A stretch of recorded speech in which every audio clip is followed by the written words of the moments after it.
he doesn't like music. He doesn't care about music. He doesn't care about the kind of music he covered or bands or anything. And he did it all for the money. The money.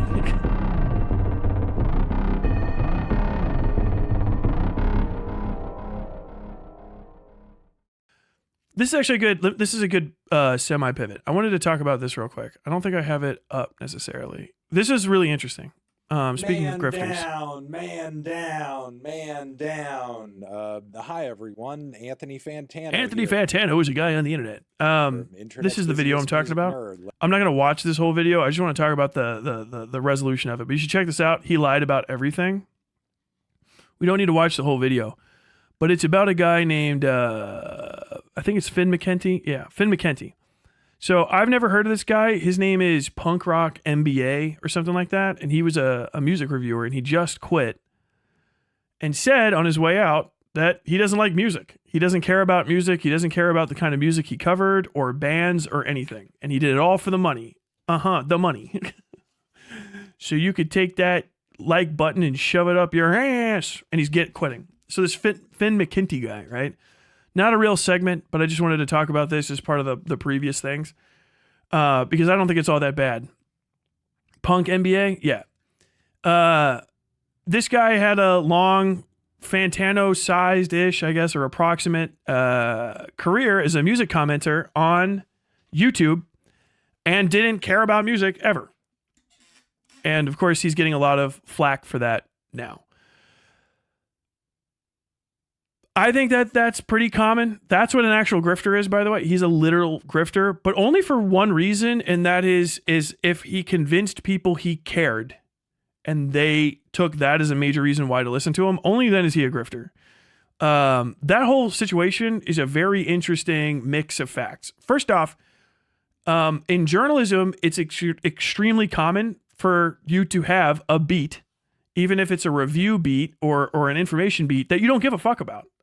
There's a lot of stuff I didn't have like deep personal ties to that I would have to cover. It usually was something I wouldn't go as fucking hard on, but if you're telling the truth and your information's accurate, it doesn't matter. I think there's a lot of people like this online. He's getting out of it now because he's like basically made all of his money and he's getting into consulting, how to make your own fucking grifter channel. I wouldn't be surprised if he's been doing it for a while. I've said for the longest time, there's a lot of people that are very obviously on the right, clearly, on the left also.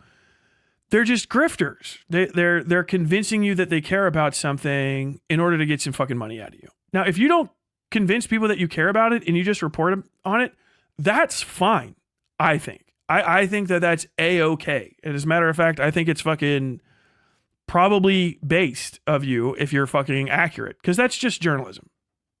It really is.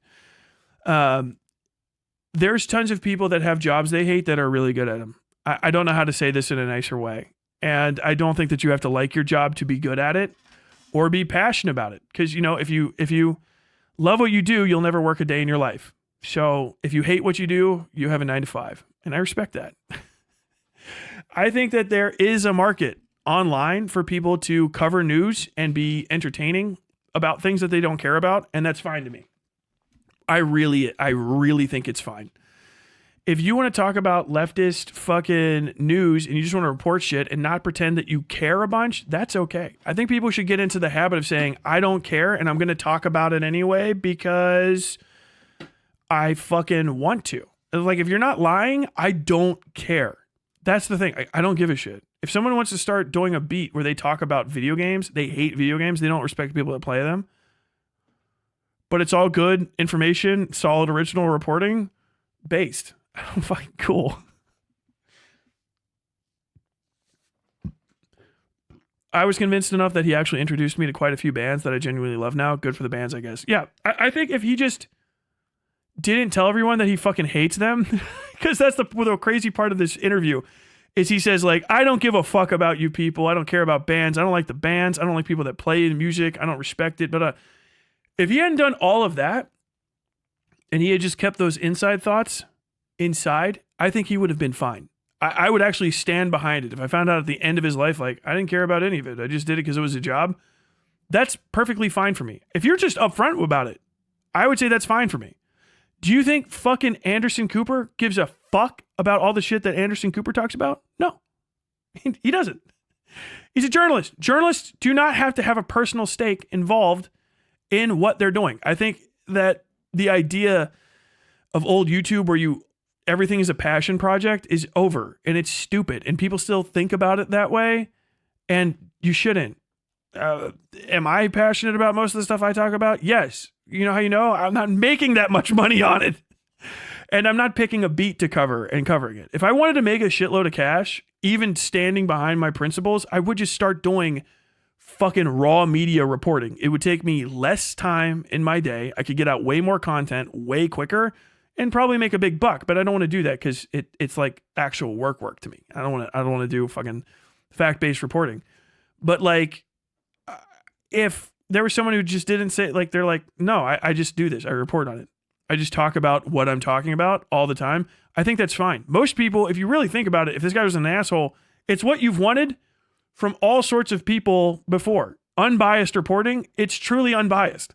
That, if anything, I think the guy fucked himself up saying all of the being an asshole and venting about not liking people for years, because if individuals are finding good bands, more than likely it's because the guy was dispassionately weighing the facts and doing good journalism, and he just thought he was a fraud because the legitimate buy-in he needed to have was something you don't need to have to talk about the facts. If you're like a knife salesman and you don't work in kitchens and don't deal with that, but you talk to people who are cooks and stuff, and you're like, I hate preparing food. I would never cook for myself. I don't even use these. I just know everything about how they work. And I know everything about how people feel about the different aspects of them. And I can talk to the qualities because I'm really about making money, and being good at that helps me make money. Congratulations. You have a job. The guy went the long way around. This is probably the craziest take I'll give it. He went the long way around, and you didn't realize it until you got back, that he just said, I had a job. I made all the money I needed to. I'm retiring, and I hated my customers. That's all he's saying. He just got a job that he thought he could make money at. He made money at work, made enough he could quit, and said he doesn't like his customers. I didn't like any of the people I worked with or my customers, but I showed up every day and I did a great job. And I'm leaving. Okay, that's fine. I'm going to have the craziest take on that, I know. But I want you to think of it the way I'm thinking of it. Okay, if there's some sort of deep fact that would change everything about it, all right. But like, would you get mad? Imagine if you talk to somebody like, yeah, man, I worked at Starbucks and I made a fuckload of money. I worked at a special Starbucks where I could make a shitload of money.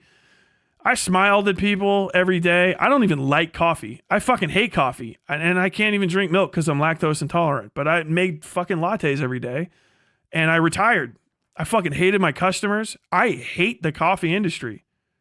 But I made all my money and now I'm out of it. Like, would you be mad at that person at all? No. Because that's what a job is. He's the first YouTuber. This is the thing. He's the first YouTuber you've probably ever heard actually just raw describe YouTube as a job that he retired from. And it's a shock to the system. Like, is there a grift if he was like, yeah, I love this, I love that, blah, blah, blah, blah. No.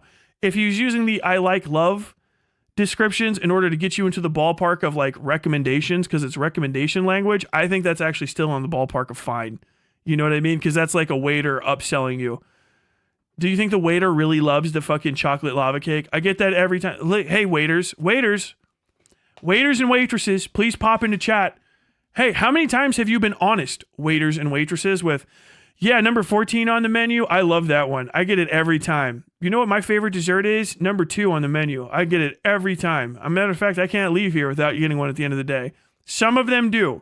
Most of them are fucking tired, and you're the fucking in the last 10% of the shift, and they want you to order so that they can go fucking get tipped out and pass your fucking table off to someone else.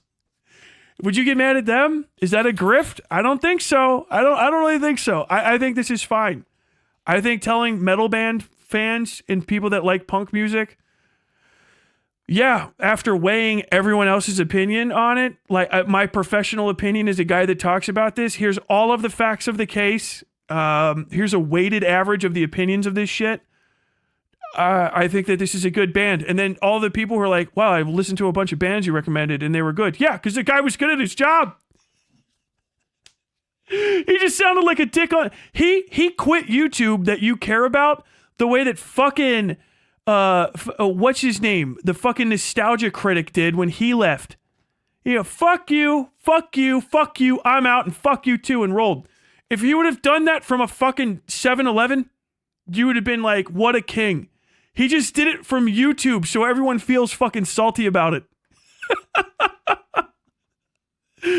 What do you do? I don't know. I fucking hate bands. I hate music, but I saw an opportunity to make a few bucks in this capitalist shithole we live in. And so I made a fucking video series. I did research for all of my stories. I looked stuff up. I double checked facts and I informed the people. Like, did you like any of it? Why did you make recommendations? I just looked at everybody else's recommendations. I boiled it down. And then I said, yeah, pretty good, pretty bad. And then people bought it up. He's just a guy that read out the fucking Rotten Tomatoes score. I can't get mad at him because everyone else does the same fucking thing.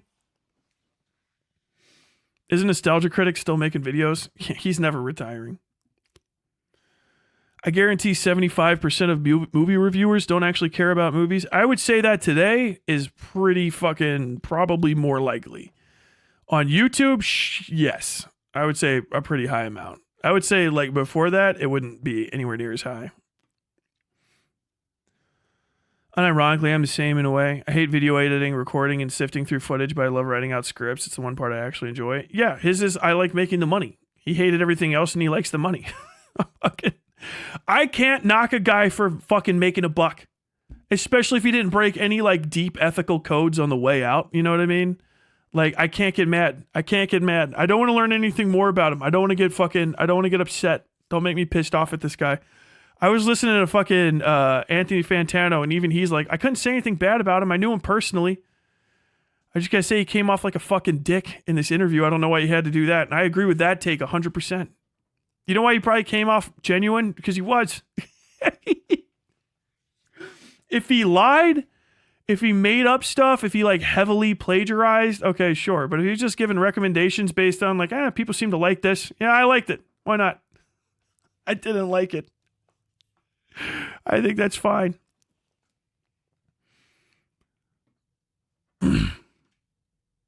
Punk rock MBA, yeah, is the guy we're talking about. The guy was so apathetic that it was creepy. He's tired. He's at work still. Getting interviewed for YouTube is a job to him.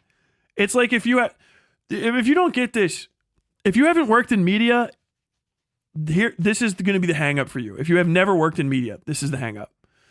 When you don't work in media and you see people talking, it feels different than what you're doing on a day-to-day basis, and it's not. The guy that you like, right, that's an interviewer, any level, right? We're all the way, Barbara fucking Walters, 2020, all the way down to like me talking to fucking, what's his name? Talking to Beckett, right? If you're watching it, it probably feels different for you because it's this product. But if you are talking to people as part of the media and you work in that industry, it's like talking to someone at work. If you don't like it, it really is like being stuck in a car with a coworker, because that's what it is. You ever been stuck in a vehicle with a coworker? You have to go do a run. You ever had a job where you had to do runs? If you haven't, you might not know what I'm talking about. More like working the line. You ever had to work the line? You're stuck back there. Waiters, waitresses, you know, when you're folding napkins, you have to fold up your fucking forks and knives at the end of the night. And then you get stuck with fucking Phil. Phil, God damn it. Phil's going to talk about his impending divorce again. He's 25. For some fucking reason, he's on a second divorce.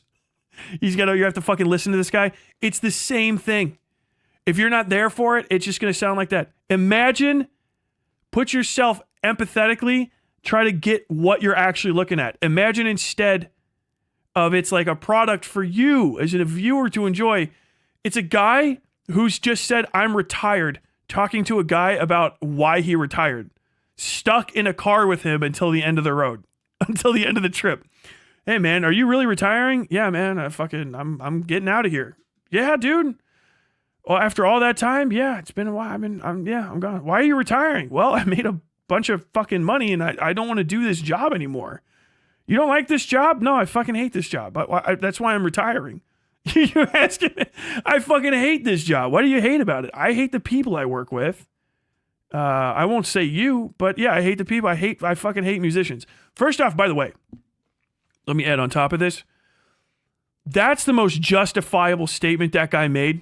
If you've never had to deal with talent, that's one of the most justifiable things I've ever heard a human being say in my life. Musicians are the worst. Actors are good. Actors can pretend to be human in a way that will deceive you, at least for the duration of the conversation. All right, fine. Yeah, look, you're a little play pretend. Musicians are not theater kids. Theater kids are irritating as fuck, but fine. Every fucking theater kid, it doesn't matter. They could be a 10-time Tony Award winner. They're all still the same broken child. They all have some sort of fucking thing that they're holding on to. They're all a bunch of broken chunks of ceramic out there floating through the fucking world. Every theater kid will stop talking at a moment because they realized, oh shit, fuck me. I'm not selling. The crowd's not with me, and they'll shut the fuck up.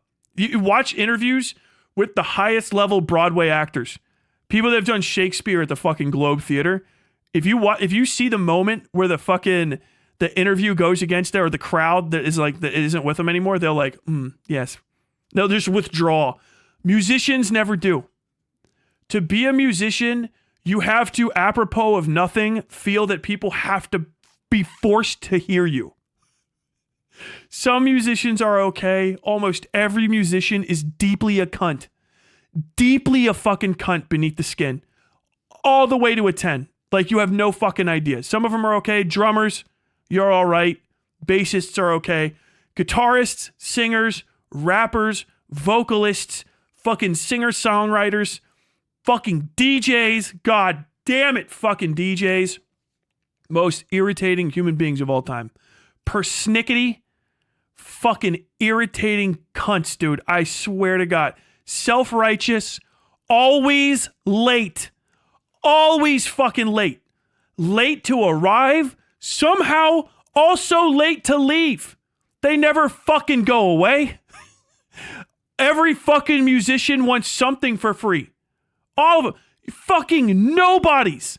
Nobody fucking losers who won Battle of the Bands 5 years ago when they were still in fucking high school. You're going nowhere.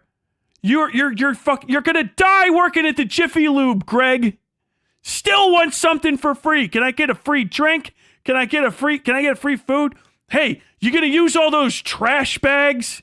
Hey man, do you guys have extra brooms? Can I get that broom? I just need a broom. Trying to steal your mats. If you work at a bar and you've seen a fucking band try to steal one of your fucking bar mats, if you don't know what I'm talking about, if you don't know what a Cisco fucking black rubber-edged 5x8 fucking floor mat is, don't worry about it. But these fucks will try to steal your mats. They'll steal cables. They'll steal fucking light bulbs. They're a bunch of fucking thieves. Everything you Europeans have ever said about the fucking traveling fucking Romani, whatever the fuck you're calling about them, is true of musicians. They're the worst people. I swear to fucking God. When you find an actual based musician, it's a miracle. That's why Nardwuar is crazy. Like, Nardwar's off the fucking rocker. They're terrified of him. He only talks to a few of the cool ones. It's routine. He's the one that fucking keeps him honest. I'm Nardwuar, and I'm always watching. I have to know. Fucking musicians, man. Fucking musicians. And there people are like, oh yeah, he hates musicians. Yes. Yes. Never meet your heroes and never meet their lessers, especially. Jesus fucking Christ. Every once in a while, bass musician. Oh, cool. Cool. Dope. Sick. Fuck yeah. All right. Yeah, he was pretty nice. Every other time, fucking goddamn. So busy. Oh, a musician is the most busy person in the fucking world. Oh, I was late. I'm in a rush. Oh, blah, blah. Fucking musicians, man. I swear to God. They can't help but try to fuck everything. Musicians fucking 65 years old. Try to fuck the goddamn light socket. Motherfuckers, dude. I get it. Fuck musicians. Musicians know. Fuck musicians. You know why? They've all dated each other and they all fucking hate each other. That's why you don't even get a lot of celebrity marriages between musicians. They fucking kill each other in a goddamn night. Okay, fair, but being hype about LinkedIn, he's a faux business guy. I don't know. He's a fucking nerd. The guy's a fucking nerd. I don't know. He quit. He broke fucking Anthony Fantano's heart. All right. Anthony Fantano is one of the most non-weird music reviewers. Almost all music reviewers that I've known working in papers and shit are all failed musicians, and they're just as irritating. Only thing worse than a fucking musician is a failed musician. Jesus Christ. Failed musicians all know they're failed musicians too. It's crazy. They have a sense for it. Theater kids, it never happens. Theater kids can only just start listening to their dad's voice in their head. Whatever happens to them, whatever that is, Falgi, please comment. I know you're out there. They have a second where they're like, I'm never going to sing Annie again. But almost all of them, 75 years old, you just start fucking Normandy. And they're like, I'll take you there. Fly with me across the sea. I heard it's clear and the air is very fair out there in Normandy. Fucking throwing their fucking grocery carts and shit over, losing their fucking theater kids never go away. Theater kids are just theater kids until they fucking die. They get spiritually stunted at 14. The first time some fucking band director looks at them and goes like that. That's their entire, they just want that again. I need a new dad to be mean to me and then nod once. Fucking, that's why that, what's that fucking movie? Whiplash? Whiplash isn't real. Whiplash is not about, by the way, that it literally, this is confirmed. It's not about an actual college conservatory of jazz music. It's about fucking theater kids, i.e. jazz band kids, which are the same thing. They're a sneeze away. Jazz band, high school kids, I was in jazz band. Sneeze away. Sneeze away from the same thing. They all need a dad. An extra dad. You got a dad laying around? Yeah, I got some asshole in a fucking tight black t-shirt. That black t-shirt's the most common thing.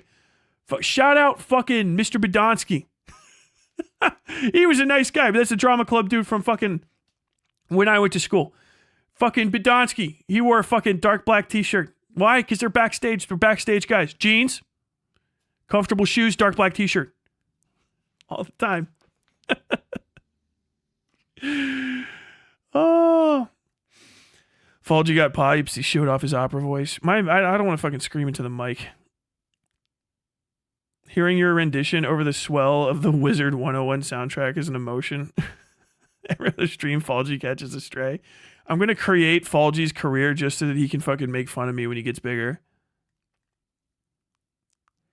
I would say the one exception to this, in my experience, are jazz musicians. I don't know if you said that before or after I said they're theater kids too. They are late as fuck though. Yeah. Jazz people are fucking theater kids as well. They really are. It's the same thing. Every fucking theater kid, they have their one Shakespeare they had to remember. If you're a real theater kid, not if you just hung out, shout out fucking backstagers. Lights, fucking, applause. You know the applause thing? The fucking theater kids know. You know what I just did.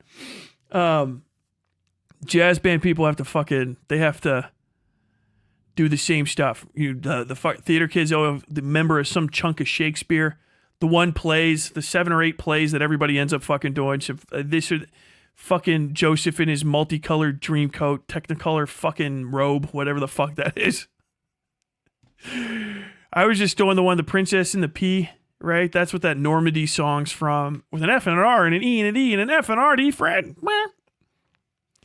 There's a bunch of those. It's the circuit. Jazz people, same thing. You got to learn Caravan, Buffalo Head, Whiplash from the movie. What? Yeah. Everyone plays fucking Whiplash. Blue Train, Coltrane from John Coltrane, the whole fucking kit and caboodle. What's the last one? Fucking. It's got the fucking. Pop Goes the Weasel is the fucking. It's part of the solo. Never mind. Caravan is. Oh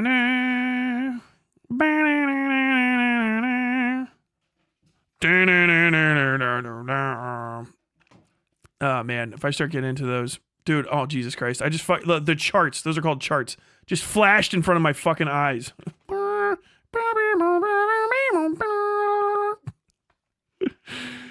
Okay. But either way, I think that's fucking hilarious that guy quit. I'm fine with it. I'm not going to be the one that gets pissed. It's not going to be me. Lol Cal Tyler admits he's cool with grifters. Dude, I don't fuck. I say this all the time. I'm like half joking in certain cases, but generally I'm not. Making money's hard. Making money off your voice and face is harder. Making money off just words is the hardest. It's just fucking difficult out there. I don't knock. When I say I'm not knocking people for making money, I really am not. If your grifting gets in the way of my life and the things that I want, yeah, I'm going to be pissed at you. But like, I unironically find George Santos to be wonderful. I think he's fucking funny as shit because he grifts on people I don't care about. I don't give a fuck. I don't have a moral disgust toward fucking scamming. I like, if you're a scammer, okay. Like, if you get cracked, you get cracked. To quote Chris Rock in the now currently very controversial set that he did, sometimes drug dealers get shot. It is what it is. I don't even know how you can fucking really grift. I don't know how you can out-grift the music industry as a person that just comments on it. The music industry itself is a grift, a series of grift. Everybody that's there is fucking filth. They're musicians at best, and musician management and agents at worst. Rights holders. You know what I mean? You're fucking basically like rentiers at this point. But like, yeah, if somebody's fucking, if you're out there trying to make a buck and it doesn't get in the way of me, I don't give a fuck. Go for it, man. If it's not fucking up everything for everybody, I don't give a shit. Hope you enjoy